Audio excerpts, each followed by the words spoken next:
Bago ang lahat, luma muna. So parang may gustong umagaw sa pwesto ni Stephen A. Smith, si Gilbert Arenas, dahil sa kanyang nakaraan podcast na sinabi niya doon na tanggalin yung mga European players sa NBA na naging dahilan kung bakit nawala yung defense at lumambot yung liga.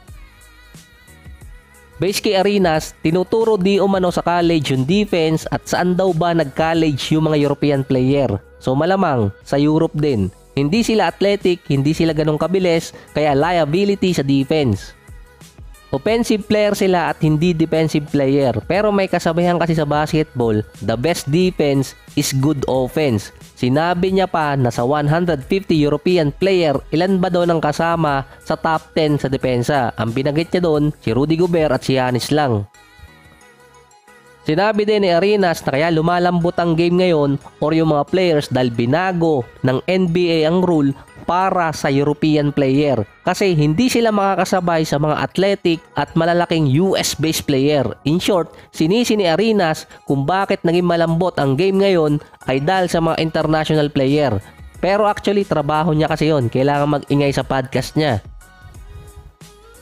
So ang alam kong type ng depensa sa NBA dalawa, yung perimeter at interior defense. So nung inalis pa ang hand check nun, ang naapektuhan yung perimeter defense, kaya nga unti-unting nabago ang NBA. Kaya nung sumunod na mga taon pa, nagdagdag ng iba-ibang rule para naman sa mga offensive player.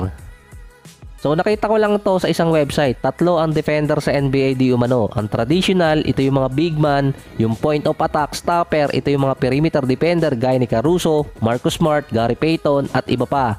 Yung tinatawag naman nilang modern hybrid, ito yung mga twinner. Ang example noon gaya ni PJ Tucker at Draymond Green na kayang dumepensa sa multiple position or tinatawag din nilang LeBron type stopper.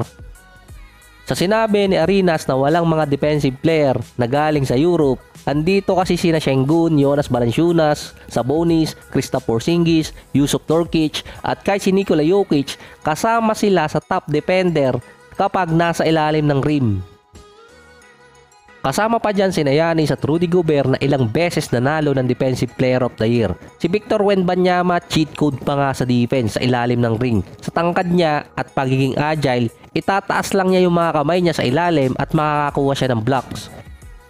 Yung mga pangalan na binanggit ko kanina, mataas yung defensive rating nila. Kasama sila sa top 50. Sa point of attack stopper na mga defensive player, andun kasi sina Edwards, Tatum, Derek White, Holiday, Caruso, Gary Payton, mostly mga guards. Ang sinabi kasi ni Arenas, no speed, no jumping ability, kaya walang defense, yung mga guards na European.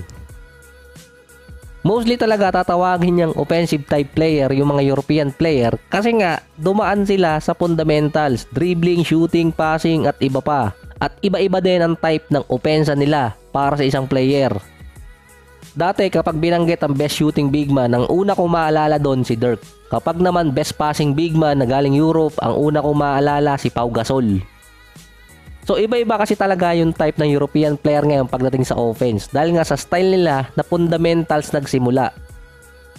Tulad na lang ni Jokic, kaya niya maging point center o siya ang maging playmaker. Meron pa siyang almost 35% sa 3-point area at multi-dimensional player si Jokic. Kung dati, kung mga 2000 or 2010 era, pababa pa, katulad ni Jokic na sentro, gawin mong point guard or kaya ang tumira sa mid-range or 3-point area, siguradong palalabasin ng coach. Si Giannis naman, traditional player pa rin na mostly ng points niya galing sa loob ng paint. Nakakashoot din siya sa mid-range at sa 3-point area, hindi nga lang ganun kataas. Ang plus nga lang dito kay Giannis, good passing big man siya. So dati, hindi common yun. Si Luka, 6'7" point guard, ang defensive rating niya 111. Above average yan. Sasabihin hindi ganun kabilis si Luka, pero kapag dumi pa siya, parang may pader din kahit papaano. Dahil meron siyang 7'2" wingspan.